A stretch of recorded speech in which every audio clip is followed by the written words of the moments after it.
Hello. तो आज के टॉपिक हमारे रहने वाले हैं genome India project, ESS biomass mission, melting Arctic glacier, source of methane emission, rare earth elements. आज ये चार टॉपिक हम पढ़ने जा रहे हैं and these topics are important from the prelims perspective. So let us start without wasting of time. जैसा कि मैंने बताया कि पीडीएफ ये हमारी अवेलेबल है और इसको आप एज इट इज़ इस कंटेंट को आप रीड कर सकते हैं ज्ञानमेट के ऐप से। आप ज्ञानमेट का ऐप डाउनलोड कर लीजिए। It is available, Gyanmate app it is available on Play Store. Play Store पर जाकर इसको डाउनलोड कर लीजिए और यहाँ पर एक सेक्शन होगा न्यूज़पेपर, न्यूज़पेपर आर्टिकल। आप यहाँ जाकर इसको कंटेंट को एज इट इज़ रीड कर सकते हैं। तो चलिए इसको आप आज हम स्टार्ट करते हैं। देखिए आज के जो टॉपिक हैं हमारे generally they are related to environment and science and technology. For example genome India project, it is mostly related to the science. ESA biomass mission, European space agencies biomass mission, अभी एक satellite launch होने वाली है European space agency की। ये क्या है biomass mission, उसको देखेंगे। तो ये भी इन्वायरमेंट या साइंस के अंडर में ही है। Melting Arctic glacier, source of methane emission, अभी एक रिसर्च हुई है, एक स्टडी हुई है और उसमें ये बताया गया है कि जो आर्कटिक ग्लेशियर्स जो मेल्ट कर रही हैं, actually they are a very important source of methane emission. This is also environment. Rare earth elements, ये साइंस टेक्नोलॉजी का हो सकता हो, साइंस एंड टेक्नोलॉजी में आ जाएगा ये टॉपिक हमारा। तो आज जो है वो इन्वायरमेंट एंड साइंस टेक, तो आज जनरली इन्वायरमेंट और साइंस टेक के हम डील करने जा रहे हैं, प्लस साइंस एंड टेक। चलिए पहले हम जीनोम इंडिया प्रोजेक्ट से स्टार्ट करते हैं अपना। जैसे कि सेपरेटली हम डिस्कस कर लेते हैं, इसको एक्सप्लेन करता हूं मैं इसको नोट्स पर।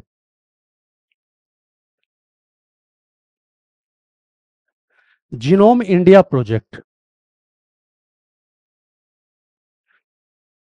देखिए कुछ फैक्ट्स हैं उनको जानना जरूरी है। जीनोम इंडिया प्रोजेक्ट, पहले तो ये देख लेते हैं कि ये प्रोजेक्ट है क्या, कब लॉन्च हुआ था, कौन कौन सी बॉडी इसमें इन्वॉल्व है, क्योंकि प्रीलिम्स में इंपॉर्टेंट हो जाता है कि कौन सी ऑर्गेनाइजेशन है, किस मिनिस्ट्री के अंडर में। तो ये इट वाज कंसेप्चुलाइज्ड इन 2020 और एक इंस्टीट्यूट है इंडियन इंस्टीट्यूट ऑफ साइंस, ये थोड़ा सा याद रखिए। It is started by Indian institute of science. ये बेंगलोर बेस्ड इंस्टीट्यूट है। इसकी जो एक बॉडी है that is centre for brain research, brain research. This is the main body which is leading this India Genome Project and it was started in 2020। और इसको जो fund कर रहा है, मीन्स जो फंडिंग ऑर्गेनाइजेशन है, that is the department of biotechnology, department of biotechnology. और आप जानते हैं ये किसके अंडर में है, this body is under the ministry of science and technology, science and technology. तो ये थोड़े से फैक्ट है, याद रखिए जीनोम इंडिया प्रोजेक्ट से। अभी ये न्यूज में क्यों था, because of its completion of phase one का कंप्लीशन हुआ है जिसका डेटा अभी अवेलेबल हो जाएगा। इसमें अराउंड 10,000 लोगों का जो जीनोम सीक्वेंसिंग है वो की गई है। अब जीनोम सीक्वेंसिंग, सबसे पहले तो जीनोम क्या होता है, फिर सीक्वेंसिंग किसको कहते हैं, we will discuss all this in detail.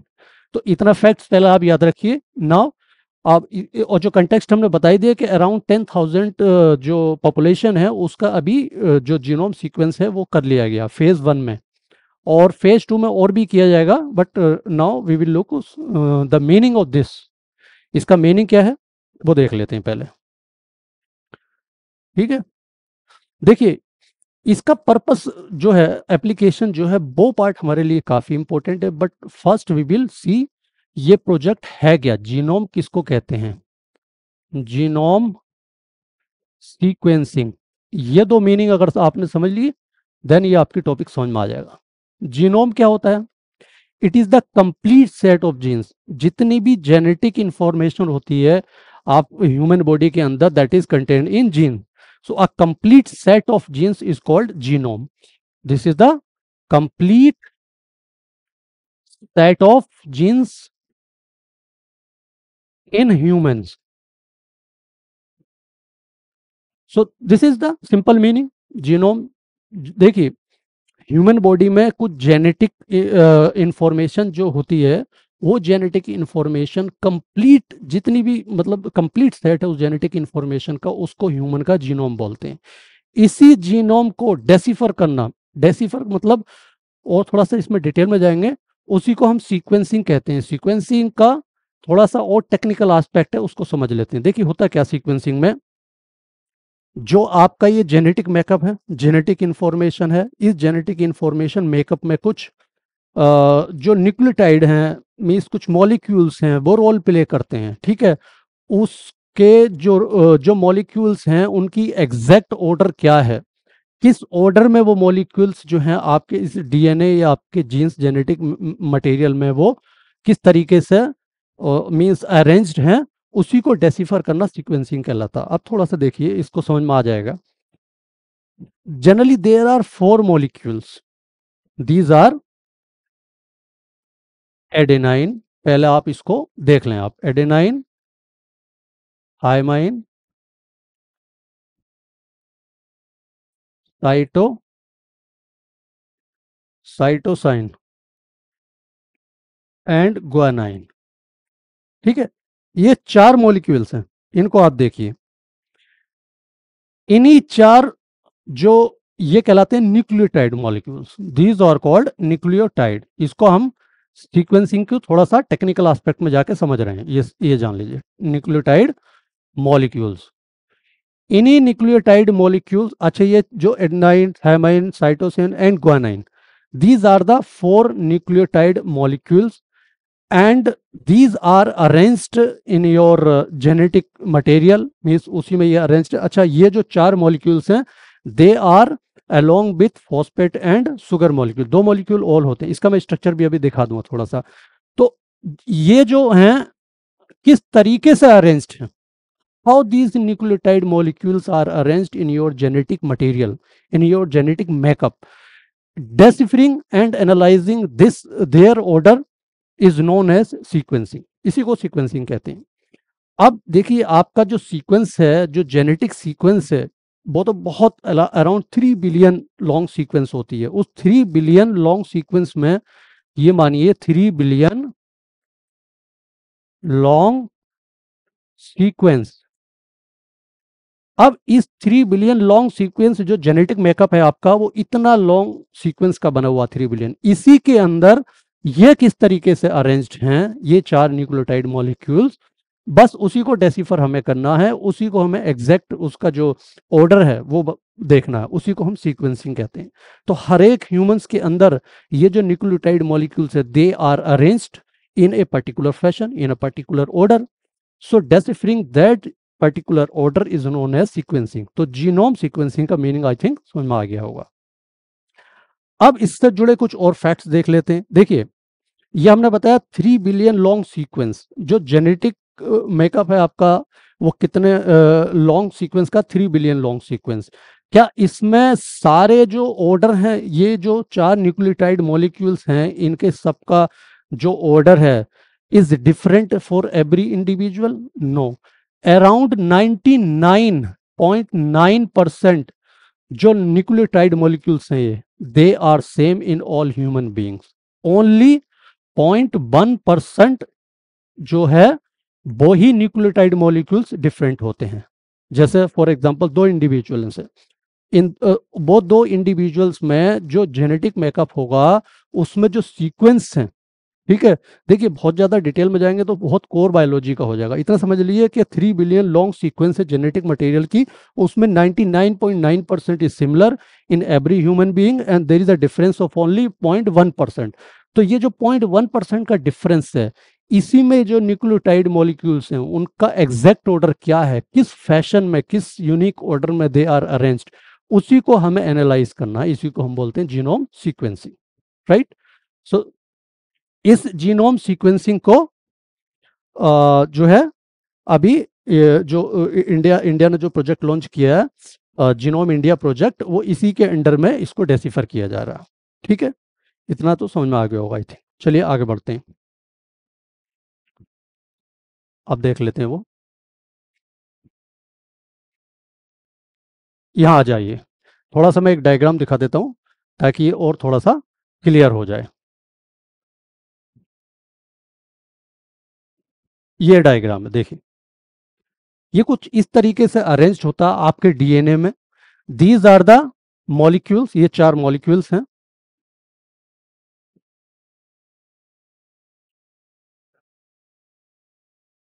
These are the molecules, इनको बेस पेयर भी बोलते हैं, ठीक है। तो ये adenine, thymine, guanine and cytosine, ये इस तरीके से डबल हेलिक्स स्ट्रक्चर है, ये डीएनए का स्ट्रक्चर है, आई थिंक, आई मीन इसका। ओके, तो इस पे ज़्यादा हमें वो नहीं करना है, रिसर्च नहीं करना है, बस इसको आप जान लीजिए कि इसी में ये जो किस ऑर्डर में ये न्यूक्लियोटाइड मॉलिक्यूल्स अरेंज हैं, और वो भी वो वाला पार्ट जो कि यूनिक है, जो हमने बताया 0.1%, उसी को डेसिफर करना है, एनालाइज करना है, ठीक है। अच्छा, इसका जो सबसे इंपॉर्टेंट पार्ट है वो है हमारा एप्लीकेशन। इसका एप्लीकेशन जो जीनोम इंडिया प्रोजेक्ट है, आखिर उसको क्यों किया जा रहा है, मीन्स क्यों उसको जो है प्रोजेक्ट को लॉन्च किया गया, उसका पर्पस क्या है, या फिर इसका एप्लीकेशन क्या है, तो वो आप देख लीजिए। एप्लीकेशन में चलिए यहीं समझ लेते हैं अलग से नोट पे। Application of GIP, genome India project. अच्छा, ये बहुत न्यूज़ में चल रहा है, इसलिए इसको जो है थोड़ा सा आप अच्छे से इसको रीड करके रखिए। सबसे पहले तो ये है, we can develop patient specific medicine, patient specific medicine, patient specific medicine. See, if we can find out the disease, a particular disease in a particular population or in particular individual, then we can accordingly prepare medicine for that individual or that specific population, ठीक है। अब देखिए, एक example लेते हैं, जैसे diabetes है, for example diabetes is very common in Indian population. तो अगर हमें ये पता लग जाए एग्जैक्टली exactly कि कहाँ पर मेल फंक्शनिंग है, because it is due to the genetic, this disease is due to genetic. Okay, तो अगर हमें ये पता लग जाए कि which particular pair of genes या कौन से जो न्यूक्लियोटाइड मॉलिक्यूल से कहाँ पर मेल फंक्शनिंग है एग्जैक्ट, अगर हमें पता लग जाए, then we can prepare a very specific drugs for that population. So patient specific medicine बनाई जा सकती है इससे। अब जनरल ट्रीटमेंट देने की जरूरत नहीं रहेगी, जो पर्टिकुलर डिसीज है बस उसी को टारगेट करा। दूसरा इसमें health policies and targeted intervention.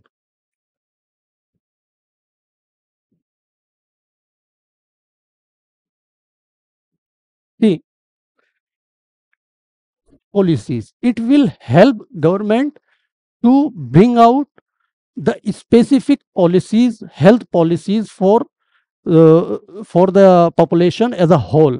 For example, there is a case of rare disease among Indians. Rare disease mainly is found in Indians. So if we find that this disease is due to the a particular genetic malfunctioning, then accordingly the government can make it's health policies in that for that group, ठीक है। उस group के लिए वो health policies और targeted intervention बना सकती है।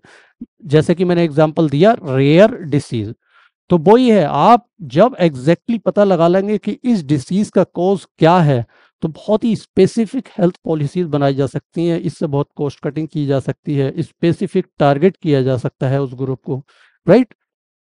Third is history of population, its evolution as well as migration, that can also be predicted with the help of this genome sequencing. See, अगर आप जो पॉपुलेशन है ओवर द जनरेशंस, उस population को analyse करिए आप इस जीनोमिक डेटा से, ठीक है। और डिफरेंट डिफरेंट पॉपुलेशन को which is spread among ethnic groups, geography, कल ग्रुप जहाँ जहाँ भी उन सारी पॉपुलेशन को एनालाइज करिए over the generations, then in the after comparing that data you can find out the history of the population, its evolution as well as migration among Indian. तो history जानी जा सकती है, ठीक है, पॉपुलेशन का इवोल्यूशन हम पता कर सकते हैं, as well as its migration, इसका जो माइग्रेशन है वो पता हमें लग जाएगा, माइग्रेशन ऑफ पॉपुलेशन, ठीक है। और फोर्थ पॉइंट, इसमें बहुत ही स्पेसिफिक डायग्नोस्टिक टेक्निक बनाई जा सकती हैं, ठीक है, स्पेसिफिक डायग्नोस्टिक प्रोसेस। जब आपको ये पता लग जाए कि डिसीज जो है वो इस पर्टिकुलर एरिया पे है, इस वजह से है, इस रीजन से है, then diagnosis will be very precise and it will I mean it will save the time, और बहुत ही प्रिसाइज हो जाएगा। तो these are four broad applications, और you can say the benefits and advantages of GIP project, right. अच्छा, global level पे एक प्रोजेक्ट और चल रहा है, वो है ह्यूमन जीनोम प्रोजेक्ट। ये human genome project, it is led by USA and it provided data of genome in way back in 2003। सबसे पहले पॉपुलेशन का डेटा यहाँ पर 2003 में मिल गया था इससे, ठीक है। तो ये हमारा छोटा सा इसका टॉपिक था। अब इसको देखिए और भी ज़्यादा डिटेल में पढ़ा जा सकता, बट क्योंकि प्रीलिम्स पर्सपेक्टिव से पढ़ रहे हैं तो that much information I think is sufficient. Now let us move to the second topic. हमारा सेकंड टॉपिक है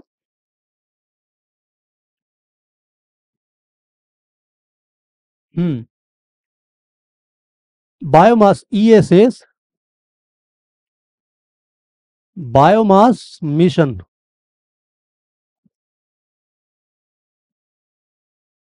ये क्या है? देखिए, बायोमास मिशन एक मिशन है यूरोपियन स्पेस एजेंसी का, जो कि यूरोपियन स्पेस एजेंसी 29 अप्रैल 2025 को एक सैटेलाइट लॉन्च करने वाला है, ठीक है। ये एक मिशन है। अब इस मिशन का ऑब्जेक्टिव क्या है, that is important. Objective of mission, objective of mission, जैसा कि वर्ड लिखा biomass, it is related to biomass, कहीं ना कहीं बायोमास से रिलेट होगा। तो इसका मेन ऑब्जेक्टिव क्या है? इसका मेन ऑब्जेक्टिव है to map the world forest, जितना भी वर्ल्ड फॉरेस्ट है उसको मैप करना है, and then to find out the biomass of the forest, forest के अंदर कितना बायोमास है। देखिए, कोई भी लाइफ है वो कार्बन की बनी है। सबसे पहले ये देखिए, वेदर इट इज माइक्रोब्स और it is giant tree, all the life on earth is made up of carbon, ठीक है। और ये कार्बन क्या होता है, अर्थ ना तो इसको लूज करती है ना ही गेन करती है, ठीक है। इसमें क्या होता है, जो कार्बन एलिमेंट है that is only transferred from the inorganic to the organic, और you can say from the non living to the living, ठीक है। एटमॉस्फेयर, वेजिटेशन, सॉइल, उसमें सर्कुलेट करता रहता। तो ये फॉरेस्ट में भी होता carbon, because that is also consist of carbon.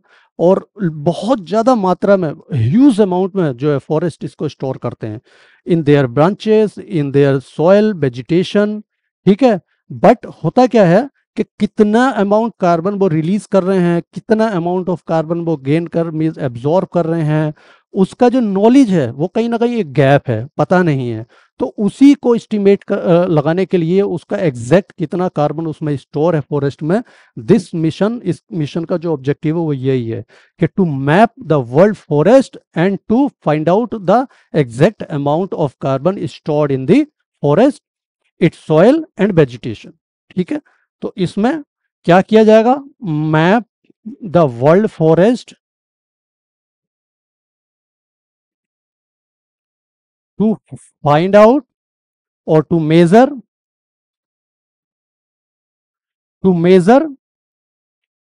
Biomass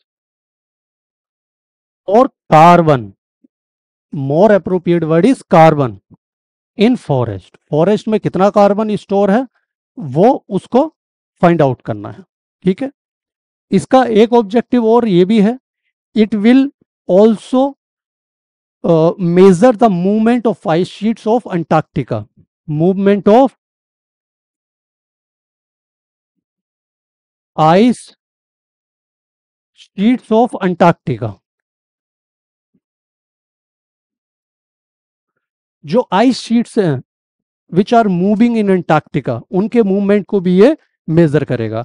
and its third objective is it will also measure the change in forest.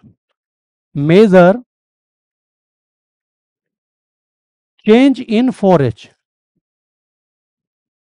देखिए फॉरेस्ट में कितना चेंज हो रहा है. हर साल फॉरेस्ट को जो है कट किया जाता है. In 2023, according to the World Resource Institute, around 3.7 million hectare forest tropical forest was cut down, okay, which actually led to the emission of 6% of CO2 in the atmosphere. ठीक है, तो वो जो चेंज हुआ है, जो फॉरेस्ट को cut किया, कितना कार्बन एमिशन हुआ, उस सारे चेंज को ये मेजर करेगा, ये सैटेलाइट और ये मिशन, राइट. तो ये तीन इसके मेजर फंक्शन है यहाँ पर. अच्छा, फॉरेस्ट का जो रोल है वो काफी इंपॉर्टेंट है कार्बन साइकिल में. ये थोड़ा सा मैं आपको एक एस्टिमेट देता हूं कि अराउंड 61 मिलियन टन, ये एक रफ फिगर मैं लिख रहा हूं, 61 million tons of carbon is stored in forest. Around 61 million tons of carbon is stored in forest. And if you look at 861 gigaton carbon is stored in soil and vegetation. Soil और vegetation जो forest का उसमें store है 861 gigaton. ठीक है, तो ये जो एक एस्टिमेट है, ये जो फिगर्स हैं, ये जो मेजरमेंट है, ये कहीं ना कहीं अभी तक गैप था. But now this mission will help in exact estimating the carbon content in the forest, whether it is in branches or whether it is stored in the soil or vegetation. So from the top of the canopy to the bottom of the soil, it will completely measure or assess the carbon content stored in the forest. Okay, ये एक figure है. अब जैसे कि मैंने बताया कि around 3.7 million hectares जो फॉरेस्ट था, tropical forest, that was cut down in 2023 और it led to emission of 6% of CO2. CO2 का एमिशन ग्लोबल लेवल पे ये हुआ था. So forest has very critical role in carbon cycle and still the assessment of the carbon content in that forest was not complete, but with the help of this mission we will be able to find out this gap. Okay, तो इसको बस थोड़े से ये fact आपको याद रखने हैं. एक तो ये यूरोपियन स्पेस एजेंसी का है, ये सबसे पहले यही आ जाता है कि कोई पहला एक स्टेटमेंट दे दिया कि this mission is launched by USA और some other country like Japan, तो फैक्ट आपको पता होना चाहिए. ठीक है, चलिए इसके बाद अब अपना तीसरा टॉपिक देख लेते हैं हम. Third topic is melting glaciers. Melting glaciers, rather melting Arctic glacier.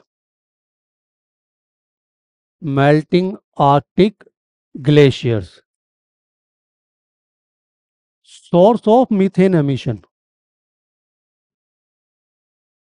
Source of methane emission, थोड़े से ये बोरिंग टाइप के लग रहे हैं टॉपिक, बट मैं बता दूं these are very important from examination point of view. Melting Arctic glacier, source of methane emission. अभी एक साइंटिस्ट की एक रिसर्च, एक स्टडी में बताया गया कि जो आर्कटिक की ग्लेशियर मेल्ट कर रही हैं, actually they are becoming a very potent source for the methane emission.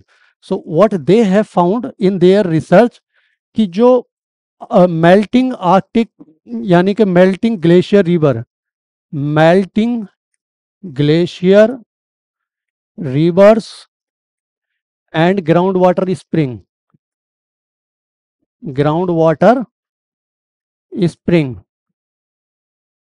ठीक है, ये देख लीजिए, ये दो हैं. जो भी ग्राउंड वाटर स्प्रिंग है या फिर मेल्टिंग ग्लेशियर रिवर्स हैं, they are they are becoming the source potent source of methane emission. क्या पहले ऐसा नहीं था? देखिए मीथेन एमिशन का तो जो परमाफ्रोस्ट है वहां से भी मीथेन का एमिशन होता है। परमाफ्रोस्ट क्या होते हैं? The soil which is permanently covered with ice, but that is different source from this one. उसमें क्या है? माइक्रोबियल एक्टिविटी से रिलीज होता है, but here the methane emission is not due to the microbial activity, rather it is due to thermogenic process. It is due to thermogenic process. Thermogenic process, what is this thermogenic process? Thermogenic process वो होता है कि long time back methane was trapped in the this formation. जो भी उस time पर land बनी थी उसका जो फॉर्मेशन हुआ था उसमें जो मीथेन ट्रैप हो गई थी। ओके, सो उस मीथेन का रिलीज जो है that is this is due to the thermogenic process. मतलब इसका कहना यह है जो रिसर्च की है कि this is due to thermogenic process, not not due to microbial activity. Microbial activity, तो यहां पर ये आपको याद रखना चाहिए। आप पढ़ते हो बहुत सारे कि मीथेन के बहुत सारे सोर्सेस हैं, परमाफ्रोस्ट है, लाइव स्टॉक है, एग्रीकल्चर राइस कल्टीवेशन है, देन लैंडफिल्स है, ऑयल एंड गैस प्रोडक्शन का, और भी बहुत सारे सोर्सेस हैं। So this is also one of the source. ठीक है, कि जो आर्कटिक की जो ग्लेशियर है जो मेल्ट कर रही है, they are also releasing methane. तो इतना रिसर्च तो यहाँ तक तो ठीक है कि मीथेन का एमिशन हो रहा है, बट इतना हाय हल्ला मतलब क्यों? मीथेन क्यों ऐसा मीथेन का एमिशन हो रहा है तो इतनी ज़्यादा रिसर्च है? Actually there is something, there is a lot of concern which is related to the methane. अब मीथेन के बारे में थोड़ा सा और पढ़ लेते हैं, देखिए है क्या। What are the concerns about methane emission? अब मीथेन का एमिशन हो रहा है ठीक है, बट क्या कंसर्न है, क्यों प्रॉब्लमेटिक है ये मीथेन? ठीक है, तो ये हम देख लेते हैं। सबसे पहले एक बात जो सब लोग जानते होंगे आप, वो कि it is a very potent green house gas. एक बहुत ही पोटेंट ग्रीन हाउस गैस है। ठीक है, पोटेंट ग्रीन हाउस गैस। दूसरी बात, अगर आप देखें तो from pre industrial times the methane is responsible for 30% global warming, second only to carbon. कितना है? 30% ऑफ ग्लोबल वार्मिंग। ठीक है, प्री इंडस्ट्रियल टाइम्स से, प्री इंडस्ट्रियल टाइम्स, ये हो गया। दूसरा पॉइंट ये है, over 20 years period, if you look at over 20 years period, then methane is 80 times more potent at warming than carbon dioxide। अगर 20 years period पे आप देखें, over 20 years period, then methane is 80 times more potent at warming than carbon carbon dioxide भी जो है वो global warming करता है, but it is 80 times more potent. आप देखिए कितना ज्यादा है। ठीक है, तीसरा पॉइंट इसी से जो कंसर्न जुड़ा है कि methane is responsible for the ground level ozone, it helps in the formation of ground level ozone. So methane helps in formation of ground level ozone. अच्छा, ग्राउंड लेवल ओजोन क्या है? It is a kind of ozone which develops just above the surface of the earth, और it is a colorless gas and very irritating gas। Okay, तो बहुत ज़्यादा irritating होता है। In 2022 there was an estimate that due to this ground level ozone there is about 1 million premature death among individuals। Okay, तो 1 million death हर साल हो जाती है इस ग्राउंड लेवल ओजोन से, and methane is responsible for the formation of ground level ozone। Fourth point is, if you look at the time period for which this methane is there in atmosphere, then obviously it means carbon dioxide lives more longer than methane. Methane का time period short है, but it is 25 times more, 25 times more potential at trapping heat. देखिए 80 times more potential warming the planet and 25 times more potential or than trapping the heat than carbon. Carbon से carbon dioxide. अब यहां समझ में आया कि वो Arctic glaciers के मेल्ट करने से मीथेन रिलीज हो गई तो हो गई, बट ये प्रॉब्लम है बहुत सारी। ठीक है, सो ये कुछ फैक्ट्स हैं आपको याद रखने चाहिए कि जो मीथेन है वो शॉर्ट टाइम के लिए रहती है एटमॉस्फेयर में, कार्बन डाइऑक्साइड का टाइम ज़्यादा होता है, बट कार्बन डाइऑक्साइड से ज़्यादा पोटेंशियल है ये ग्लोबल वार्मिंग को बढ़ावा देने में और हीट को ट्रैप करने में, right. And it is also responsible for the formation of ground level ozone. ठीक है, तो ये हमारा मीथेन एमिशन के बारे में हो गया।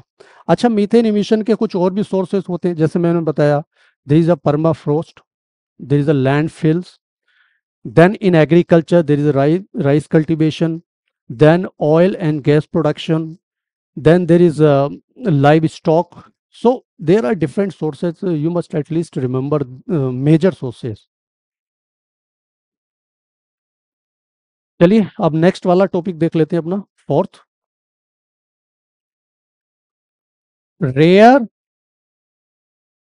अर्थ एलिमेंट्स। ये क्या है? रेयर अर्थ एलिमेंट्स और metals. Why it was in news? ये न्यूज में क्यों था? देखिए अभी recently the China has put restriction on the export of these rare earth elements after the US President Donald Trump has announced tariff। जब से ये अनाउंस किया टैरिफ, तब से एक kind of trade war start हो गया है between China and USA, okay, even with other countries also. तो चाइना के पास बहुत ज़्यादा है रेयर अर्थ एलिमेंट। अभी हम फैक्ट देखेंगे कि उसके पास रिजर्व्स कितने हैं, ओर्स की कितनी क्वांटिटी है, मार्केट को कितना डोमिनेट करता है। ठीक है, तो उसने क्या किया चाइना ने? China has put a ban on और put a restriction on the export of these rare earth element, and these rare earth elements are actually very critical और important for the production of high value, 1 minute, high value goods.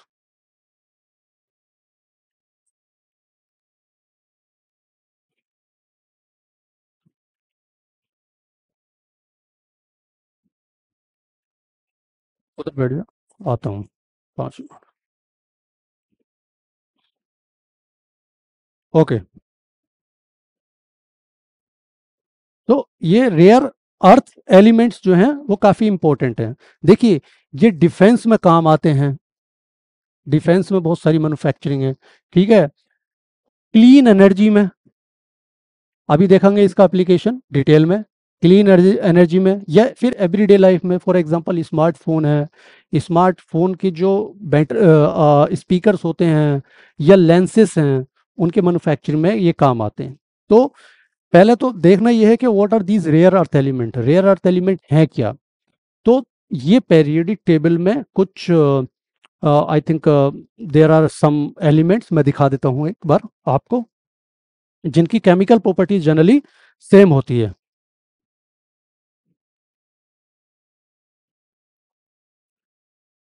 यहां देखिए,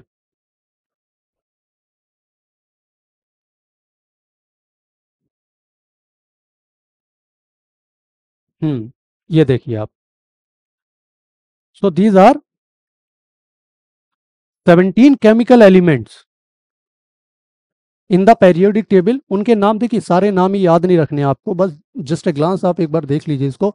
cerium है, डायस्प्रोसियम है, erbium है, europium है, then gadolinium है, holmium है, लेंथरम है, बाकी रीड कर लेना और बाकी जो भी हैं। ठीक है, तो सबसे पहला तो मीनिंग यहाँ पर यही आता है कि नाम जो है रेयर अर्थ, कि वाकई में ये रेयर है। रेयर का अगर आप मीनिंग देखें तो ऐसी चीज जो कि बहुत रेयर पाई जाती है, कम पाई जाती है।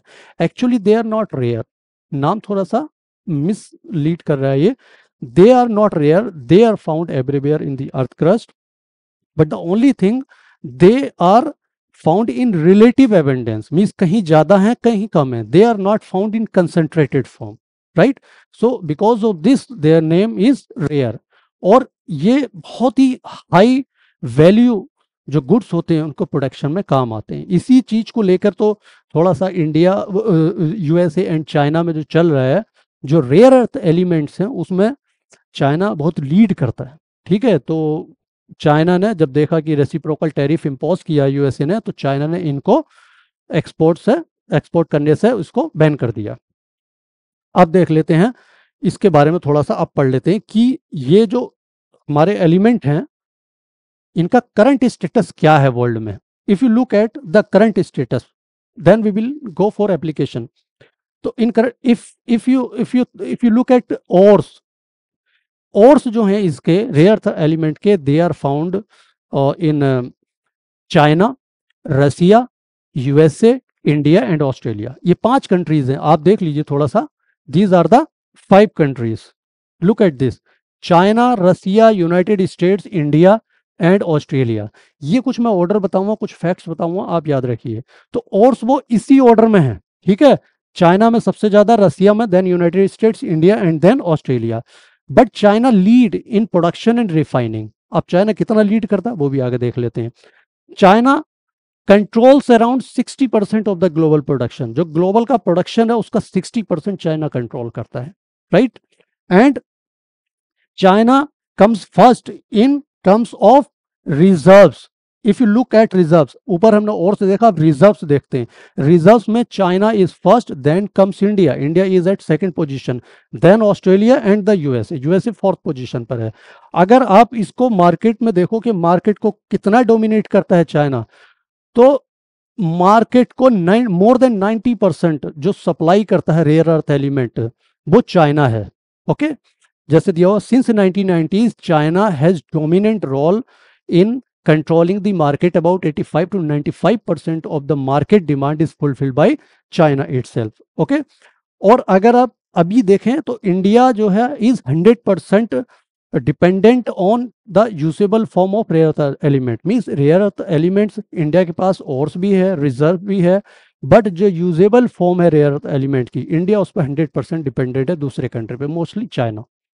ठीक है, so this is the actually current status in the world.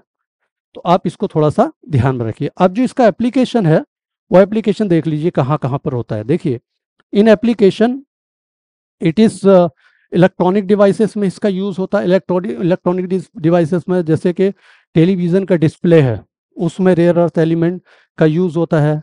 Then हमने बताया कि स्मार्टफोन का जो मोबाइल फोन का जो स्पीकर है उसमें कैमरा लेंसेस में होता है। मैन्युफैक्चरिंग में it is used as a catalytic converter की तरह काम आते हैं ये। देन इन मेडिकल, एमआरआई आपने देखा होगा, कैंसर ड्रग्स हैं उनमें यूज होता है। Then in wind mills, renewable energy, wind turbines etcetera. तो there are many lot of applications, और इनका जो एप्लीकेशन है बहुत ही क्रूशल एरिया में है। तो सबसे ज़्यादा जो है वो अभी ये जो है क्लीन एनर्जी, इसमें इसका सबसे ज़्यादा यूज हो रहा है। और आप देख रहे हैं कि क्लीन एनर्जी एक एमर्जिंग फील्ड है, ठीक है, clean energy is an emerging field, और उसमें इसका सबसे ज़्यादा यूज हो रहा है। अच्छा, इसका एक जो है डार्क साइड भी है, मीन्स एक इसका डिसएडवांटेज भी है। Actually rare earth elements contain arsenic and cadmium.